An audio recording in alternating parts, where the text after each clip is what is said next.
할렐루야. 오늘 말씀은 어제와 같이 요한복음 6장 1절에서 15절 말씀이지만 오늘은 5절부터 9절까지만 제가 읽어드리도록 하겠습니다. 성경책을 옆에 두시고 한번 같이 성경을 보시면서 이 말씀을 같이 공부하고 묵상하는 시간을 갖겠습니다. 요한복음 6장 1절부터 15절이지만 5절부터 9절까지만 읽어드리겠습니다. 예수께서 눈을 들어 큰 무리가 자기에게로 오는 것을 보시고 빌립에게 이르시되 우리가 어디서 먹을 것을 사서 이 사람들을 먹이겠느냐 하시니 이렇게 말씀하심은 친히 어떻게 하실지를 아시고 빌립을 시험하고자 하심이라. 빌립이 대답하되 각 사람으로 조금씩 받게 할지라도 200데나리온의 떡이 부족하리이다. 제자 중 하나 곧 시몬 베드로의 형제 안드레가 예수께 여짜오되 여기 한 아이가 있어 보리떡 5개와 물고기 2마리를 가지고 있나이다. 그러나 그것이 이 많은 사람에게 얼마나 되겠사옵나이까. 아멘. 오늘은 이 본문 말씀 가지고 4권에 기록된 기적이 주는 메시지 두 번째 시간으로 신자는 자동으로 되는 것이 아니다. 신자는 자동으로 되는 것이 아니다 라는 제목으로 하나님 말씀 증거하도록 하겠습니다. 어제는 오병이어가 주는 사인은 감사의 중요성, 감사 표현의 중요성이다에 대해서 말씀드렸고 오늘은 무리와 신자란 주제로 말씀드리려고 합니다. 오늘 오병이어 기적사건의 배경을 먼저 말씀드리면은 예수님이 병자들을 고치는 모습에서 시작합니다. 병 고치는 기적을 보는 많은 사람들이 모이자 큰 무리가 되었습니다. 이 큰 무리가 쭉 예수님을 따라오는 것입니다. 그런데 여러분 우리가 생각해 봐야 할 것은 큰 무리, 그 큰 덩어리가 모두 신자는 아니었다는 것입니다. 우리가 주의해야 되는 것은 자동적으로 신자가 되는 것이 아니라는 것입니다. 무리에서 신자가 되어야 되는 것입니다. 무리에서 신자로 된다는 의미가 무엇입니까? 삶 전체를 헌신하는 제자로서의 삶을 사는 것이 신자가 되는 것이라는 것입니다. 그래서 첫 번째로 살필 것은 믿음은 상식적인 얘기가 아니라 하나님 얘기가 들어가야 한다는 것입니다. 이것을 깨우쳐 주시기 위해서 본문에 빌립이 등장합니다. 이 오병이어 기적은 분명히 무리를 사랑하신 예수님의 모습을 보여주고 있습니다. 목자 없는 양 같은 무리들을 위해서 베푼 기적이었습니다. 그러나 기적 이후에 흩어져 버리는 것으로는 안 된다는 것을 가르쳐 주시기 위해서 빌립을 등장시키셨습니다. 5절 6절 말씀 예수께서 눈을 들어 큰 무리가 자기에게로 오는 것을 보시고 빌립에게 이르시되 우리가 어디서 떡을 사서 이 사람들을 먹이겠느냐 하시니 이렇게 말씀하심은 친히 어떻게 하실지를 아시고 빌립을 시험하고자 하심이라. 빌립을 시험하기 위해서라는 말씀을 오해하시면 안 됩니다. 마귀는 우리를 넘어뜨리려고 시험하지만 하나님이 시험을 제공하는 것은 넘어뜨리려고 하는 게 아니고 한 단계 더 성숙하고 그런 성숙을 위한 목적이 있습니다. 그래서 4절 보시면 마침 유대인의 명절인 유월절이 가까운지라 이렇게 나와 있죠. 6장 4절. 이 유월절이 임박한 시기라는 것은 이 구약 성경 출애굽기가 배경인데요. 애굽에서 출애굽이 가능하게 했던 절기가 유월절입니다. 해방절기죠. 하나님이 애굽에 10가지 재앙을 내리셨습니다. 이 재앙은 하나님이 진짜 참신이라는 것을 보여주는 사인이었습니다. 마지막 10번째 재앙은 이 장자 죽음 재앙인데 어린 양의 피를 문설주에 바른 이스라엘 가정만 안전하고 나머지 모든 애굽의 장자, 첫째는 이 바로왕 아들부터 다 죽었습니다. 그러니까 유월절은 하나님의 보호, 하나님의 공급하심을 체험하고 감사하는 절기라고 할 수가 있습니다. 그래서 예수님은 유월절 절기에 임박해서 기적을 행하시면서 이 공급이 어디서 오는지 알아야지만 진정한 신자, 제자가 될 수 있다는 것을 보여주고 계시는 겁니다. 5절, 6절 보시면 예수께서 눈을 들어 큰 무리가 자기에게로 오는 것을 보시고 빌립에게 이르시되 우리가 어디서 떡을 사서 이 사람들을 먹이겠느냐 하시니 이렇게 말씀하시면 친히 어떻게 하실지를 아시고 빌립을 시험하고자 하심이라. 예수님은 다 아셨다는 거죠. 모든 것은 예수님이 준비하셨습니다. 그리고 빌립이 진정한 신자가 되도록 가르침을 주시고 있는 것입니다. 먼저 빌립의 반응을 보면은 7절 빌립이 대답하되 각 사람으로 조금씩 받게 할지라도 200데나리온의 떡이 부족하리이다. 빌립이 대답을 이제 하는 걸 들어보면은 이성적으로 대답하고 있습니다. 200데나리온 그러면은 1데나리온이 노동자 하루 품삯이라고 하니까 요즘에 일당 얼마나 받나요? 100불은 줘야 되지 않습니까? 100불. 그러면은 200 곱하기 100불 하면 2만 불입니다. 2만 불. 큰 돈이죠. 지금 그 돈 없다는 것입니다. 그래서 불가능하다 이렇게 답변하고 있습니다. 오늘날 빌립의 이미지를 생각하면은 회사에서 스카우트해 갈 사람일 수 있습니다. 계산 빠르지요? 즉시 답변하고 반응할 수 있는 사람, 이성적이고 상식적이지 않습니까? 그런데 신앙의 세계에서 보면은 빌립의 대답에서 결여된 것이 있습니다. 무엇일까요? 믿음입니다. 믿음. 빌립의 계산은 하나님이 없는 계산이었습니다. 6월절 절기를 떠올린다면 빌립은 계산하면서 하나님의 공급하심을 포함시켜야 했던 것입니다. 여러분, 믿음의 출발은 나의 이성, 나의 상식 능력, 나의 똑똑함이 아니라 하나님에 대한 신뢰에서 출발합니다. 창세기 1장 1절 태초에 하나님이 천지를 창조하시니라. 우리가 믿은 하나님은 천지를 창조하신 하나님입니다. 창세기 다음에 출애굽기가 나오죠. 모세가 다 기록을 했는데 모세는 출애굽 백성들에게 창조주 하나님을 가르쳤습니다. 그래서 출애굽의 백성은 어려울 때마다 창조의 하나님을 불렀습니다. 이 창조주 하나님 어떤 분입니까? 공급하시는 하나님이죠. 만물의 주인이십니다. 무엇이든지 주실 수가 있습니다. 그래서 야고보서 1장 17절 보시면은 온갖 좋은 은사와 온전한 선물이 다 위로부터 빛들의 아버지께로부터 내려오나니. 이 말씀 저도 늘 붙들고 기도할 때에 확신 가지고 구하는데요.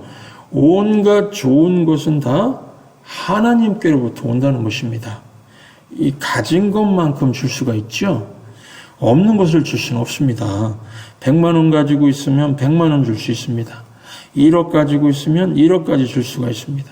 그런데 하나님은 모든 것의 주인이십니다. 모든 것을 가지신 분이십니다. 그러므로 모든 것을 다 주실 수가 있습니다. 믿으시죠? 이 세상을 보면은 돈도 흘러다닙니다. 인기도 흘러다니고 명예도 흘러다니고요. 건강도 흘러다닙니다.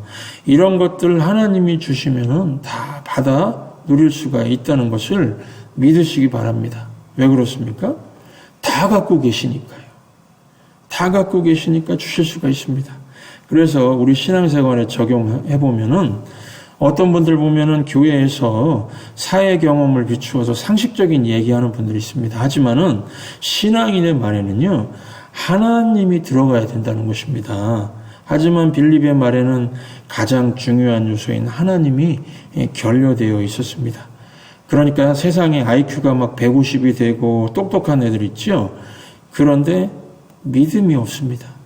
그러면은 믿음 없고 머리 좋으면요, 빌립처럼 스스로 불가능하다고 말하면서 자가당착에 빠지는 인생 됩니다. 또한 이러한 사람들은 항상 자기중심이니까 그 동문서답합니다. 6장 5절 예수님께서 눈을 들어 큰 무리가 자기에게로 오는 것을 보시고 빌립에게 이르시되 우리가 어디서 떡을 사서 이 사람을 먹이겠느냐 하시니, 지금 예수님은 어디서에 초점을 두지만 빌립은 얼마나 how much를 말하고 있죠. 예수님은 어디서 오냐에 초점을 두었는데 양은 걱정할 필요가 없다고 하였지만은 빌립은 자기 기준으로 판단함으로써 양을 걱정하고 있습니다. 우리도 마찬가지입니다. 어떤 총각이 월급으로 집을 사야 되는 경우 총각은 자신이 중심이 되어 how much, 얼마나 들까 집중합니다. 예를 들어서 2억이 필요합니다. 뭐 이런 거. 하지만 예수님은요. where, 어디에서에 초점을 두십니다. 즉 너가 원하는 것은 어디서 오느냐에 초점을 두고 계신다는 겁니다. 모든 것을 하나님이 주신다고 생각하면요. 가격은 중요한 것이 아니다는 것입니다. 시편 121편 보시면 나의 도움이 어디서 올까? 나의 도움은 천지를 지으신 여호와께로다. 그러므로 여러분 믿음은 자기 이성, 자기 상식으로 how much를 묻는 게 아니고 어디서 하나님으로부터 공급하시는 하나님을 붙드는 것임을 기억하시기 바랍니다. 우리는 좁쌀 같은 인생 아닙니까? 아무리 계산해도 한계가 뻔합니다. 그러나 큰 호박이 한번 굴러버리면요. 좁쌀이 100번 구르는 것보다 훨씬 낫습니다. 이게 바로 은혜입니다. 하나님께서 우리에게 이런 복을 허락하신다는 것을 믿으시기 바랍니다. 두 번째는 그러므로 믿음은 예수님이 답이라는 것을 고백하는 겁니다. 빌립과 대조적으로 본문에 제자 안드레가 나옵니다. 안드레는 예수님이 답이라는 것을 알고 있었습니다. 그러니까 예수님은 빌립에게 질문하였지만 답은 안드레가 들고 나온 것입니다. 안드레는 예수님이 분명히 뜻이 있을 것이라고 믿은 것입니다. 그래서 신앙생활은 이 안드레처럼 하면 된다는 것입니다. 안드레가 주님의 뜻을 풀 수 있는 단서들이 나옵니다. 먼저 눈에 보이는 것 가지고 나오죠. 아이가 1명 있고 보리떡 5개, 물고기 2마리. 이것을 가지고 가면 예수님께서 무엇인가 하실 것이다. 믿고 나아간 것입니다. 8절과 9절이죠. 제자 중 하나 곧 시몬 베드로의 형제 안드레가 예수께 여짜오되 여기 한 아이가 있어 보리떡 5개와 물고기 2마리를 가지고 있나이다. 그러나 그것이 많은 사람에게 얼마나 되겠사옵나이까. 안드레는 예수님에게는 능력이 나온다는 걸 알고 있었습니다.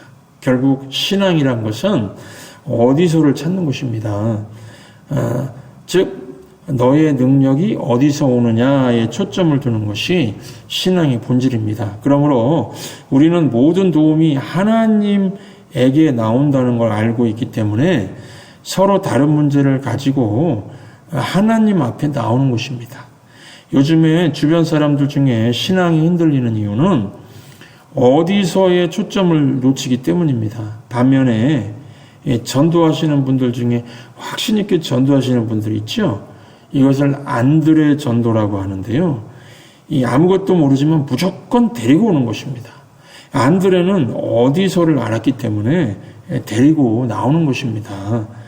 그 영국 영국 수상 중에 마가렛 대처가 있죠. 이 미국 대통령 로널드 레이건을 만나봤는데 대통령이 별로 똑똑하지 않았지만은 이 레이건 대통령 배우 출신입니다.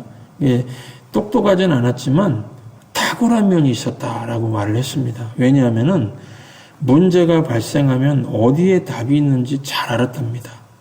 그래서 우리도 마찬가지입니다. 신앙인은요, 모든 답은 하나님에게 있다는 걸 알아야 되고, 우리가 이러한 믿음을 가지면 승리하는 삶을 살 수가 있습니다.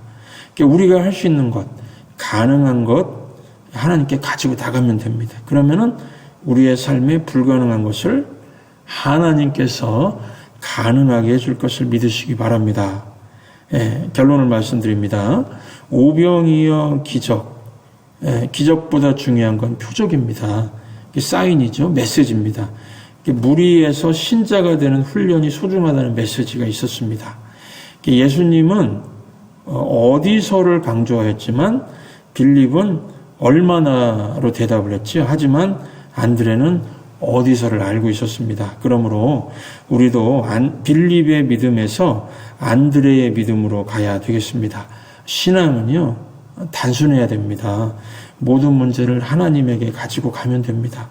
우리는 어디서를 알고 모든 것을 하나님 앞으로 가지고 가는 것이 진정한 능력이고 지혜라는 것을 잊어서는 안 되겠습니다. 오늘도 모든 능력은 하나님에게서 옵니다라는 신앙 고백이 있는 삶을 살아서 진정한 풍부함과 또 하나님의 기적을 경험하게 되는 여러분들 되시기를 주의 이름으로 축원합니다. 모두 감사해. 절망 속에서 새 힘을, 새로운 용기 주시니 승리하리라. 나의 모든 생활 속에서 주님이 함께 하시니 주님의 성령 나를 인도하시니 시험이 나를 찾아올 때 주님 지켜주시리. 주님의 성령 나를 인도하시리.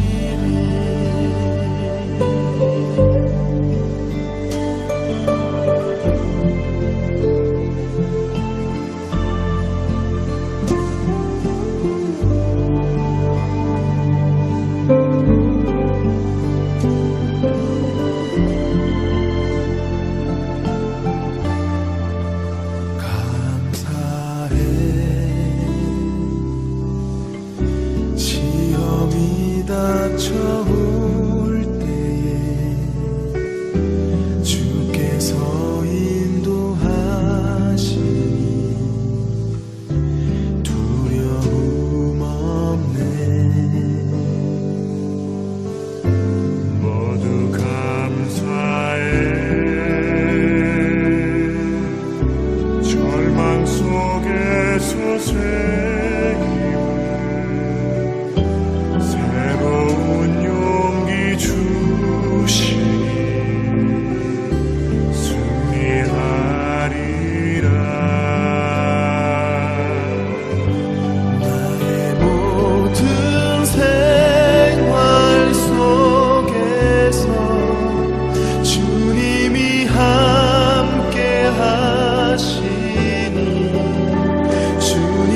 성령 나를